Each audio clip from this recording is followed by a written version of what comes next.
So the idea for this shiur is Be'ezrat Hashem to gain I don't know if mastery is the right word, but to have a good handle on Hilchot Shabbat, to become acquainted and aware of what's asur, what's mutar, what shilas are, and hopefully we're going to go through all of the malachot. But for the first year, I wanted to talk about a part of Hilchot Shabbat that's not a malacha, but it's really the first thing in Hilchot Shabbat, and it's really pertaining to ladies, is the laws of Hadlakat, Nerot, Shabbat. So there are a lot of things which we may learn that we didn't know, and we'll, Be'ezrat Hashem, try to do the mitzvah with great kavana and do the mitzvah properly. So first thing is, what's the reason that we light Nerot Shabbat? Why do we do Hadlakat Nerot Shabbat? Why? So the Gemara says the reason is actually mipnei shalom bayit. The lighting the candles of Shabbat is for shalom bayit. How so? So during the week, you could light a candle at night and you'll be able to see, right? It used to be back then, they didn't have electricity. They had candles. That's how you saw. So during the week, you could light a candle at nighttime and you'll be able to see. But on Shabbat, you can't light a candle at nighttime. Therefore, Chachamim instituted, they wanted you to make sure that you have light in the house on Shabbat. Therefore, you have to light before Shabbat. And the reason that's connected to Shalom Bayit is because if the house was completely dark, it could disrupt the Shalom Bayit, because a person may stumble or get injured and get irritated. He might bump into something, and it could diminish the Shalom Bayit of the house. Therefore, Chachamim wanted to make sure that there's light in the house on Shabbat for Shalom Bayit. Other reasons for lighting the candles include Kavod Shabbat, Oneg Shabbat. Actually, the pasuk says, when it's talking about the man, the pasuk says, "Velechem baboker lispoa." Hashem gave you lechem, with bread, which is the man, baboker, in the morning. So the commentaries ask, what's the point of saying that the bread was there in the morning? Why it could be at night also? Why are we making a big deal out of the fact that it was given in the morning? So the Mefarshim explain that when you see your food, you get more pleasure out of it. It's more pleasurable. The presentation makes a difference. You could eat something that tastes the same, but if it's presented nicely and it looks good and you see it, you enjoy it much more. So some explain the same thing. That's why you have to have candles lit on Shabbat, and specifically in the dining area, because when you see the food, it's more enjoyable than if you were to sit down and eat in the dark. And that's an idea of Oneg Shabbat. The Rambam writes lighting candles is for Kavod Shabbat, giving Kavod to the Shabbat. So all of these reasons are applicable. Now the reason why the responsibility is more on the female than on the male is, there are a couple of reasons brought down. Mainly the simple understanding is because the female she's the Akeret Habayit. She's responsible more or less for the household matters. She takes care of the household things, and included in that is seeing to it that the candles in the home will be lit. So that's why it's more the woman's responsibility than the man's. It's also brought down that as a tikkun for the chet of Chava, when Chava ate from the Eitz Hadat and gave it over to Adam, it brought darkness into the world. And this, lighting Nerot Shabbat, is a tikkun for that brings light into the world. Some segulot associated with Nerot Shabbat is obviously, like we mentioned, Shalom Bayit. The Gemara also says, Haragil bener havyan lebanim talmidei chachamim. Someone who accustoms themselves to be careful about Nerot Shabbat, to do it properly, so they'll have children that are talmidei chachamim.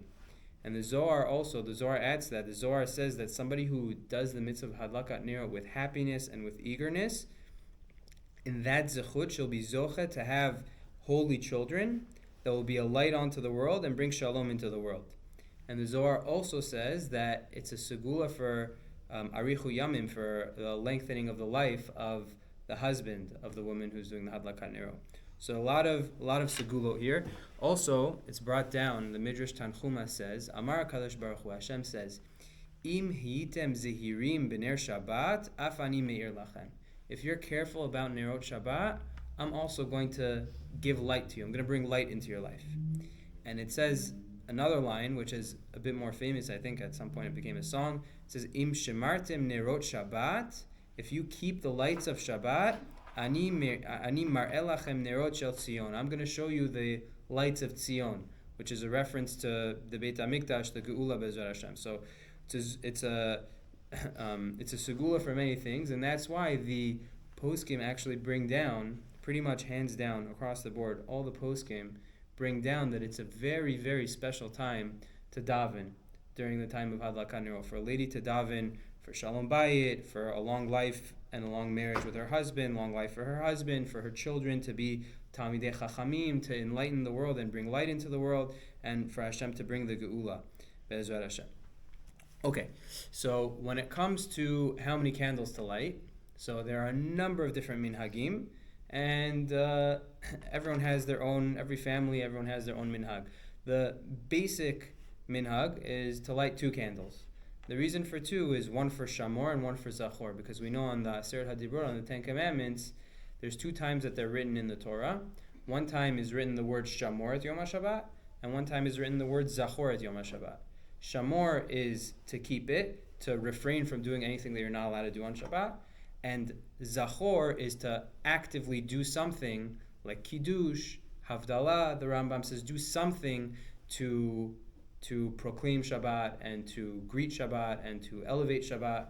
So those 2 words are used to teach us about how to keep Shabbat, Shamor and Zachor. So 2 candles, one for Shamor, one for Zachor.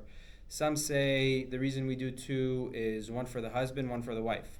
Some say because there was a double portion of man on Erev Shabbat. So before Shabbat, we light 2 candles to commemorate the double portion of man. And some say because we know on Shabbat, we have a neshama yetera. We have an extra neshama. Because the pasuk says Shabbat vai nafash, and the Gemara makes a drasha. Vai nafash is like vai, my nefesh. Like I lost my, you get an extra neshama yetera on Shabbat.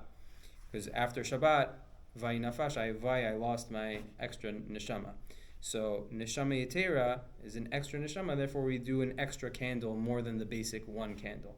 That's the reason for the minhag of lighting 2 candles. The reason, some have a minhag to light 7 candles, corresponding to 7 days of the week, or 7 people who are called up to the Torah on Shabbat. Some have a minhag to light 10 candles, 10 candles corresponding to the Aseret HaDibrot, the 10 utterances that Hashem used to create the world. And some actually have a minhag to light the amount of candles that they have people in the household. So there's 2 parents and 2 children, they light 4 candles. Or if they have 5 children, they light 7 candles. Right? Unclear 100% what the source of that minhag is. Maybe when we get a little bit later, we'll bring a source for it. Okay, so where do we light? So the main lighting is done in the dining area, like we mentioned before. But the truth is that the chiyuv really is to make sure that the house is illuminated. So any room that will be used on Shabbat needs to be illuminated. But the poskim write that to fulfill the obligation of making sure there's light in the other rooms, if there's moonlight coming in, if you have light from an adjacent hallway coming in, basically any way that you have light in the other rooms enough to be able to see and get around, you'd cover the other rooms. But for the dining area, you need to make sure to actually light the candles there. But it's important to know, because some people just think that we just light here and we lit the candles and that's it. But you really have to make sure that every room is illuminated somewhat, even to a minimal degree. Okay, so what about the time that we light? So in America, over here, the minhag is that we light 18 minutes before Shkia, before sunset. Other places have different minhagim. Believe it or not, in Eretz Yisrael, in Yerushalayim, some have a minhag to light 40 minutes before sunset. In London, I think they do 15 minutes or 20 minutes. I'm not sure, but different places have different minhagim. So it happens to be in America, we all grow up with the 18 minutes, but it's really the minhag of here. But it's not a standardized thing. Like it's not like it says anywhere in halacha that you need to light 18 minutes before sunset. That's just the minhag in America. So now, what do I do if I'm running late? What if it's past 18 minutes, 17 minutes, 16 minutes, 15 minutes? Like at what point can I still light? So if a lady is running late for lighting Hadlakat Nerot, and it gets to about 5 minutes before sunset, which is about 13 minutes after the printed candle lighting time, right? Because the printed time is 18 minutes before sunset, so like 13 minutes in will be 5 minutes before sunset. Poskim bring down at that point, you really shouldn't light anymore. Because, number one, Shabbat doesn't start exactly at sunset. There's a mitzvah of Tosefet Shabbat. You're supposed to start Shabbat a little bit early. I mean, a few minutes before Shabbat, you already can't do malacha, before sunset. And additionally, there's the times that are printed for sunset on the like halachic calendars. They're printed for the general area, but it's not always going to be 100% accurate depending on the exact spot that you live. Like your exact location may make a difference, and also the poskim talk about whether landscape is taken into effect. If you're living in an area that's surrounded by mountains, when is sunset? Is sunset like when the sun goes behind the mountain, or is it when it goes below the horizon?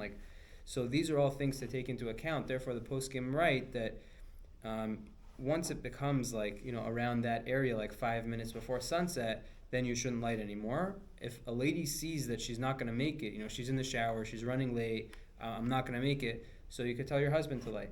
And there's no problem with that. Men have an obligation to light as well. It's just it became the woman's mitzvah because of what we mentioned before, because she's the one running the household and taking care of the household things. Also because of the Eitz Hadat was more connected to her, and it's a tikkun for Chava, for the sin of Chava, but the man can do it as well. So if a lady sees she's running late, tell your husband and he should do the Hadlakat. Okay, so now what if, question? Should we ask after, or it's okay? No, you can ask. So during the summer where there's early Shabbat, Mm-hmm. and let's say Shabbat is really 7:30, and then people are lighting 7:20, and then you want to take on yourself to light 10 minutes early. How does that work? I never really understood that.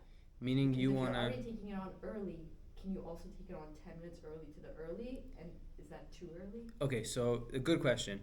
In 1 minute, we'll talk about the earliest possible time to light. Okay. Before that, let's just talk about what if a lady forgot to light. So if a lady forgot to light, the halacha actually brings down that if somebody forgot to light, they need to add an extra candle to their lighting. So let's say their minhag was they would light 2 candles every Shabbat. If they forgot 1 week, they should light 3 from now on. If their minhag was that they light 5 candles a Shabbat, then they light 6 from now on. Some bring that this is the minhag. This is, we mentioned before, some people light the amount of candles as they have people in the household. So some say the minhag comes from here, because every time a lady would give birth, it was very likely that she would forget to light that week. Like she's just preoccupied with the baby and she would forget to light that Shabbat. So therefore, every woman, after she had a baby, she would add another candle, even if whether or not she made it. So therefore, some bring down, Rav Shlomo Zalman brings down, perhaps this is where the minhag comes from, to add a candle for each child. But the poskim write that nowadays that we have electricity, and usually the electricity is on, so if the electricity is on in the house for the kavod of Shabbat, if you forget to light, you don't need to add a candle. Meaning that rule of adding a candle is only if you forgot to light and now you're sitting in the dark.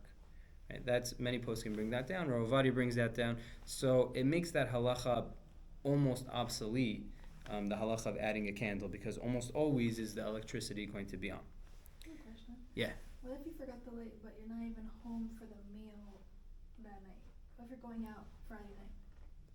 So if you're going out, we're going to talk about where to light and how to do that. We'll get to that. Including driving, if you're going out. Okay, yes, we're going to get to that right now. Okay, so let's talk about that right now. So your question was, what's the earliest you could light, right? You obviously can't light Friday morning, so at what point can you light? So the earliest a person could light is it has to be after Plag HaMincha. What's Plag HaMincha? So Plag HaMincha is a halachic time, which is 1.25 hours before sunset. But it's 1.25 halachic hours. So halachic hours are not 60 minutes always. Halachic hours vary depending on the season. It depends how long the day is. So they have calendars, they have different apps that will tell you what time Plag HaMincha is on this day. So you have to make sure that you're not lighting before Plag HaMincha.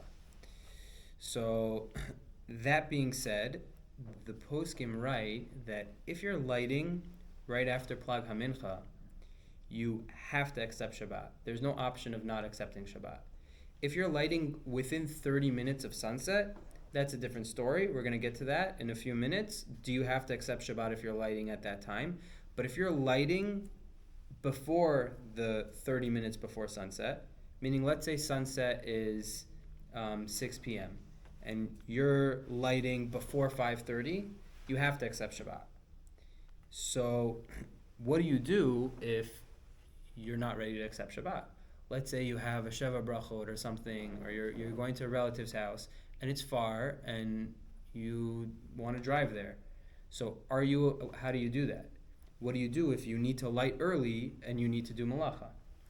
So there are a few different, it's kind of like a heavy duty topic that the post can get into, but there are a few different eitzahs, a few different avenues that a lady could take. So one is if the lady needs to drive, you could tell your husband to light. You could say, listen, husband, you light, you accept Shabbat, you walk to shul, I'm not walking, I'm driving, so I'm not ready to accept Shabbat right now, and the husband will light the candles for the household at that time. If that's not an option, let's say the husband also needs to drive, he also needs to accept Shabbat. So some poskim allow for a woman to be driven by a goy or by a Jew who has not yet accepted Shabbat, if she accepts Shabbat early, if she lights early, as long as she makes sure not to do any malacha, like she can't, open the doors or windows or play with the AC or anything like that. Someone will just open the door for her, she can get in, so she can order an Uber before candle lighting, light the candles, and then tell the Uber guy to open the door for her, or anything like that. She could also, this is a bit more iffy, but she could also technically have her husband, if her husband did not yet accept Shabbat, because the husband is not obligated to accept Shabbat just because the wife lit candles. So she can, according to some poskim, have her husband, she could light candles, accept Shabbat, and have her husband drop her off where she needs to go. The husband just has to open the door for her and make sure she doesn't do any malacha, and open the door for her to get out and everything. So the poskim are not too happy with that, but that is something that is brought down that could be used in a time of need if the need really justifies, if there's really no other option. Another thing that the poskim say is there's a Shulchan Aruch Harav who writes that she doesn't need to accept Shabbat right away in that situation when she's lighting before that half an hour. She needs to accept Shabbat. The words he uses is samuch lahadlakat, which means close to the time that she lit. So the poskim say based off of that, she could light and do malacha very quickly as long as she accepts Shabbat within about 8, maybe even 10 minutes from when she lit. So if she needs to light and then run out, a quick 5-minute drive to where she needs to get to, and then she'll refrain from doing malacha, so that would be acceptable according to the Shulchan Aruch Harav. So now, some of these leniencies are not so simple, and they should really only be used if there's a really strong need. So it's always a good idea if a lady sees that she's going to come to such a situation, she has a Sheva Brachot or some event or something that she needs to go to that Shabbat, so she should just make sure to light, she should just make sure to speak to a Rav beforehand and to figure out what the most halachically sound solution is to make sure that she doesn't violate Shabbat and she does the mitzvah the best way. Okay, so now we'll get to your question. What if you're eating out on Shabbat? What do you do? So if you're eating out on Shabbat, you still need to light in your own house because you're coming back there and you're going to be sleeping there. So even though you're not going to be eating there, but the halacha is that you light in your own house. But a very, very important thing that's brought down is that you have to make sure the lighting, it's not just like you light a candle and it's like a ceremony and that's it. You actually have to have some use or some benefit from the candle, from the area where the candle is. So the poskim write that you should make sure to put enough oil in the candles, right? We didn't mention before, but the best way to do the mitzvah is with olive oil. It's mitzvah min hamuvchar. The best way to do the mitzvah is with shemen zayit, with olive oil. So the poskim write you should put enough oil in the candles for them to remain lit by the time you'll come home. which sometimes will be 4 or 5 hours depending on where you're going. And then that way when you come home you could sit down and eat something or drink a cup of tea or something near the candle so that you're quote unquote benefiting from the candlelight. If that's not an option, so what you could do is just make sure to stay there until dark and use the candlelight. But the best option is, nowadays that we have electricity, you should, when you light the candles, have in mind that the electricity also will be lit for Kavod Shabbat, and then when you come home, you'll be fine, because the electricity is still on. Even though the candles may be off, but the electricity is still on. So if a person's going away for a long meal, you have to make sure that you light an electricity when you're lighting the candles, and have in mind that should be at part of the lighting for the Kavod of Shabbat. And then when you come home, you're benefiting the light that was lit for the Kavod of Shabbat. You're benefiting from that light. Okay. Now, what if you're not eating somewhere, but you're staying there for Shabbat? You're staying at in-laws or parents or relatives. You're sleeping there for the Shabbat. So there are a few things that we need to be aware of. Number one is there is a halacha that you cannot make a bracha on tosefet or on additional light, which means, for Sfardim, which means if there's other people lighting in that room, you can't light there with a bracha. If they already lit, you can't light there with a bracha. So if you're staying by a parent's house or by in-laws' house and they're lighting in the dining room, you can't light there with a bracha. Another reason you can't light in the dining room with a bracha is because there's a halacha that if you're somech al shulchanam, which means you're like becoming part of their household, part of their family, they're treating you to the Shabbat and to the meals and everything for that Shabbat, you're really yotze the main lighting with them. However, the minhag is, even if you're somech al shulchanam and you're part of the family and you're not paying for your own expenses or anything like that, they're taking care of you and taking care of the meals and everything, if you have your own private room that is designated for you during your stay there, then you should light the candles in your own private room with a bracha. So sometimes people are scared to do it because we're in a small room and we have kids and whatever, but you can take 2 small tea lights and a little tray and put them in the corner, and zehu shalom Yisrael. So again, the halacha is that if somebody's sleeping at a relative's house for Shabbat and you have your own room, you light the Friday night candles in your own room. But if you're eating there and you're going home, you light in your own home, and you just make sure to leave the electricity on lichvot Shabbat to have use of the lights that you put on lichvot Shabbat. Okay, so now what if you're staying at a hotel? So hotels could be very tricky. Some, even these Jewish hotel things, what they do is they have everybody light in the lobby. That's more of an Ashkenaz thing. For Sfardim, you can't do that. You can't really light in the lobby. So what do? So if they give you permission to light candles in your room, even though you're not going to be eating in your room, you could light in your room. But it has to be with permission from the management. As a matter of fact, some hold that if you light in the room without permission from the management, it could be gezel. It could be overstealing because you're not following the rules of the management.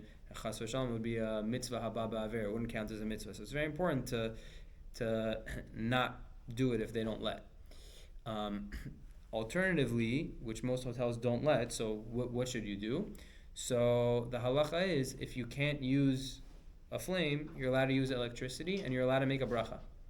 So you could turn on a small light in the corner and make a bracha on it. You just have to make sure it's not in the bathroom because it's not kavod for Shabbat to have the Nerot Shabbat in the bathroom. But that's only good if they're not LED. If they're LED lights, many poskim say that you can't make a bracha on that because it works differently. It's not considered Shabbat. It's not considered like a flame for Shabbat, and therefore you can't make a bracha on it. So you could still do it. You would still do it, but without a bracha if there's no other option and the lights are only LED. Alternatively, I remember somebody was once on a cruise and they asked me what to do, and I think all they had was their phone, and they just put on their phone the light from their phone, which works too. It's LED, but you wouldn't make a bracha on it. But the best thing to do is, if a person knows they're traveling, you could find some type of night light or something to bring with you, and have in mind that that'll be what you use for Shabbat. Yes. 2 things. when this idiot situation, do you have to add a candle in the next time you light if you didn't say bracha? Oh, so that's a good question. So if you're using LED, you don't have to.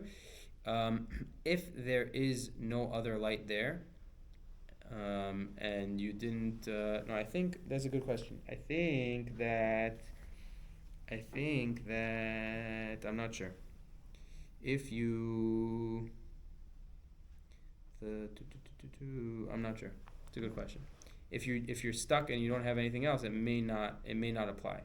I think it's only somebody who forgot. But if you're stuck and you don't have any other option, I believe it does not apply. But I'll try to look into it and double check Be'ezras Hashem and get back to you. Okay. So fine, that covers that. Next thing is, what if you are going on a trip together with a few family members, a few, the in-laws, the parents are taking everybody out, all the siblings, and they're all home married families, and we're going to stay in an Airbnb. Everyone has their own room, 7, 8 rooms, whatever it is. So what do you do about lighting? Who lights, where, what? So you should appoint one person to light in the dining area for everybody with a bracha, and every other individual should light in their own room. Assuming that their own room is a private room that is designated for them and other people can't just walk in there without permission. Yeah? Regarding the hotel, where you have to ask the management, does that also apply for Hanukkah candles? Ooh, so that's a good question. Maybe we should have a special shiur no, I'm serious. When it comes to before Hanukkah, we could talk about Hanukkah candles. I believe so, yeah. You'd have to figure out how to be yotze. It's not a simple thing. You can't just light in your room. If they don't let, you have to find an alternative. Okay. Okay, fine. So that would be for Airbnbs. Okay, so we have a few more minutes. Let's get into a little bit of the nitty-gritty.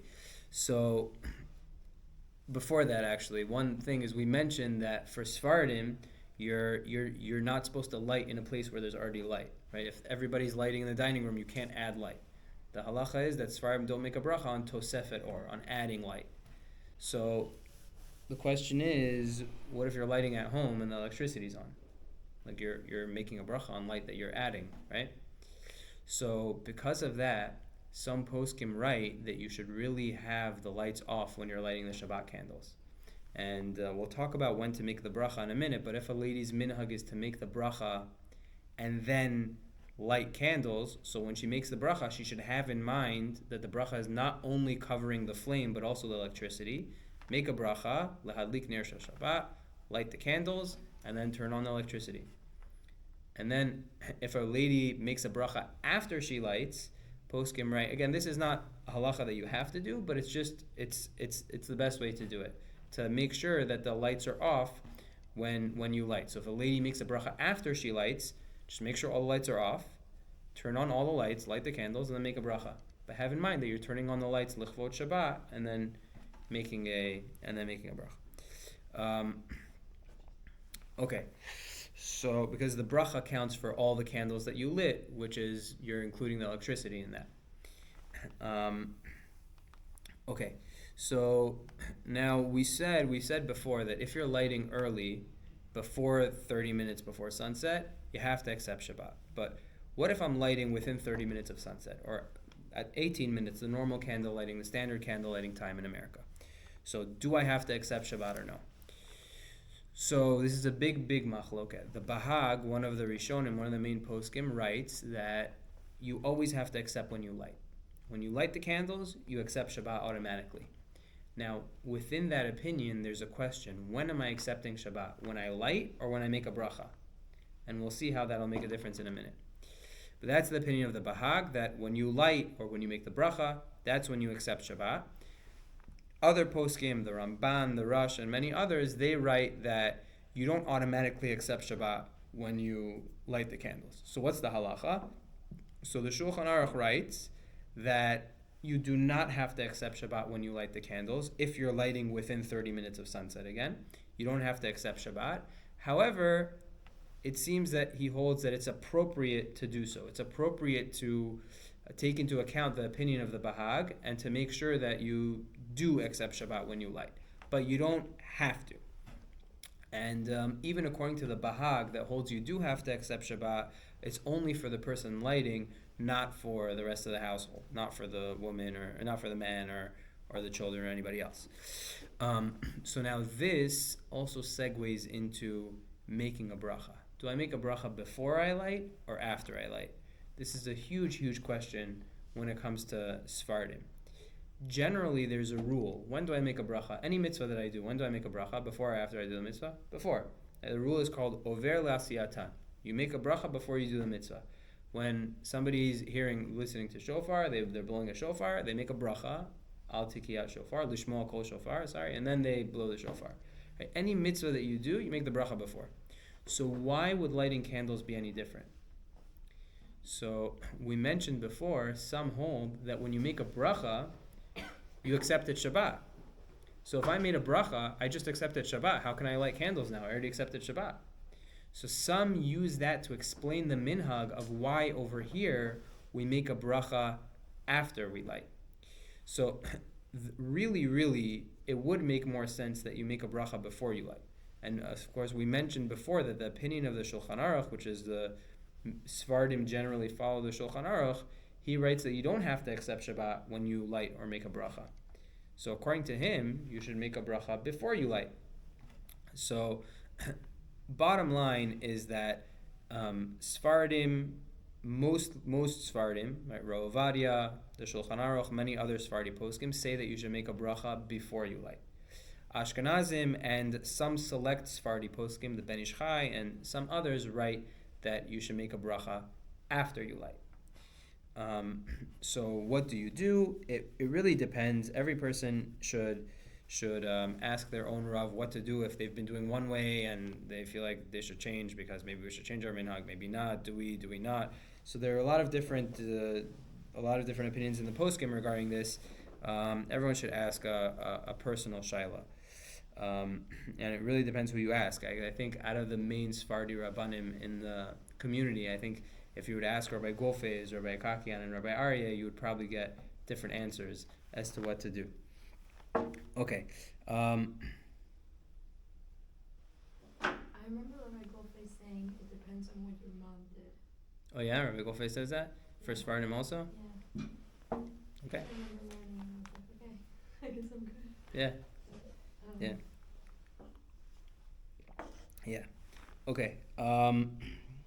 Even it is important to note though that even according to the minhag of Ashkenazim and the minhag of making a bracha after you light, that's not true on Yom Tov. On Yom Tov, everyone agrees you make a bracha before you light. And also, if a lady is not accepting Shabbat, let's say she needs to light, but she's not done, she still needs to do a little bit of malacha, and it's within that 30 minutes before sunset, the post can bring down in that situation also she should make a bracha before she lights.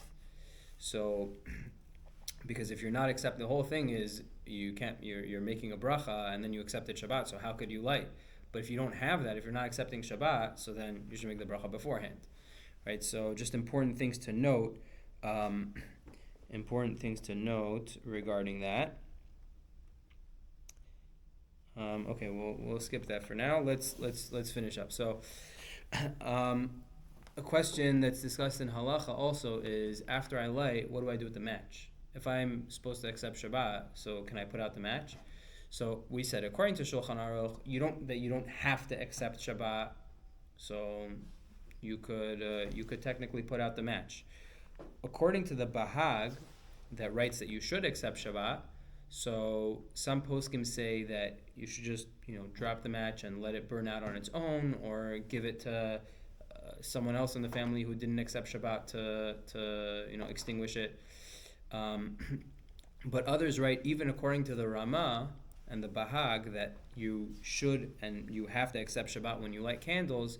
You're still allowed to put it out before you make the bracha, because again, some hold that you don't accept Shabbat when you light, but you accept Shabbat when you make the bracha. So if I make the bracha after I light, I can light the candles, put it out, and then make the bracha. Some poskim write that. The Ben Ish Chai says not to do that, so it is a machloket. But again, the if you make a bracha after you light, the best thing to do is to let the flame go out on its own. If you're scared, if that's not an option, you can't really do that, then just put it out before you make the bracha. Okay. Fine. One last final thing here, or actually a couple last final things, is what do you do if the candles blew out before Shabbat started? So if the candles blew out and you didn't yet accept Shabbat, you have to relight them. And if you did accept Shabbat, then somebody else has to relight them with a bracha. But the poskim say that, let's say you have 2 candles and one of them went out. So you don't make a bracha in that case because one of them is still lit. So same thing, the poskim say if there's electricity on, even if both of the candles went out, but if you have electricity on Lichvot Shabbat, that can count as a candle that didn't go out, and you wouldn't make a bracha when you relight them, but you still should relight them, or have somebody who did not yet accept Shabbat relight the candles if they went out before Shabbat for some reason. And one final thing is the poskim discuss whether you're allowed to light one Shabbat candle from another Shabbat candle. So the halacha is that if you're directly lighting, let's say you have wax candles and you're directly lighting from one candle to the other, that's fine. But if you're using an intermediary to take from, you're using like a match, let's say your match burnt out, and you want to take another match and light it from one Shabbat candle and put it on another Shabbat candle, the poskim write that that's bizui mitzvah. It's like diminishing the mitzvah because you're taking the light from the Shabbat candle and putting it on some intermediary, even though you're going to use it to light another Shabbat candle, but they say you shouldn't do that. You should strike a match from new or light it directly from one candle to the other. Okay, so that's Be'ezrat Hashem. That's it for the shiur for today. Be'ezrat Hashem, in the zuchud of the mitzvah of Hadlakat Nerot, we should be zochet to what the Midrash said, that if we keep the ner of Shabbat, not only the mitzvah of Hadlakat Nerot, but a flame of Shabbat, and make Shabbat special and keep it special. Be'ezrat Hashem, Hashem will show us the Nerot shel Tzion, the Be'ezrat Hashem, the Geula B'karov. Okay, thank you everybody for coming. Mm-hmm. Sorry. Yeah, please. Can you just walk through the process of 30 minutes, it's still within 30 minutes, and Yeah. you're planning on driving somewhere? What is your Okay, thought so process if it's within 30 minutes, Yeah. then you could make a stipulation. You could say, I'm lighting and I'm not going to accept Shabbat, Okay. and you could light and drive. And then, but you're saying it's ideal in that moment to make the bracha first and then light. If you always light and then say the bracha, you should flip it Mm-hmm. and then and then when you, let's say you get out of the car, I sometimes rarely say like, Harry Mikabel Alai Shabbat, like now I'm accepting Shabbat myself. Do you need to do that? Yeah. Totally not. I don't know if you need to, but yeah, that's good to do, to verbalize when you're accepting Shabbat. Meaning, if not, you automatically accept Shabbat, a few minutes before sunset, whatever the time of Tosefet Shabbat is, which is a big machloket in the poskim. Or if back then, it used to be that it wasn't like there were 50 shuls in one neighborhood. Your neighborhood had your one shul. So everybody would, by default, accept Shabbat when the shul accepts Shabbat. Whenever they say Lecha Dodi and they accept Shabbat, everyone would accept Shabbat. Nowadays, it's not like that because every shul has their own, every shul does it a little bit differently and there are different times. You don't have the whole community accepting Shabbat at the same time. So you could say on your own when you want to accept, yeah. Any other questions? Yeah. Yeah. Okay, so if you're out and with your family at someone else's house and you have to light candles there, and there's no other option to light besides the main dining area, so you still light and just don't say a bracha? Okay, so good. So let's say you don't want to put candles in your room. Second option would be if you have an option to put on electricity, like a little night light in the room or something. You can make a bracha on that. What if you're not sleeping there? Oh, if you're not sleeping there? So if you're not sleeping there, you should light at home before you go there. You could, if you're lighting at home, you really should accept Shabbat when you light, so you shouldn't light again there. Right. But yeah, if you're staying there and you're not sleeping there, then you light at home, and make sure when you're lighting at home also to turn on the electricity so that it will be on, the lights of Shabbat / electricity will be on when you come back home. So that you could use the light. And so if you are sleeping there and you can't put any nightlight in the room, you can't put candles anywhere else in the house. Yes, so then you could light where everybody else is lighting without a bracha. Yeah, you could listen to the Balat Habayit make a bracha. I mean, let's say you're staying at your parents' house, so you could listen to your parents make the bracha, and say Amen, and light. After they light, you light also, but you wouldn't make your own separate bracha. Okay.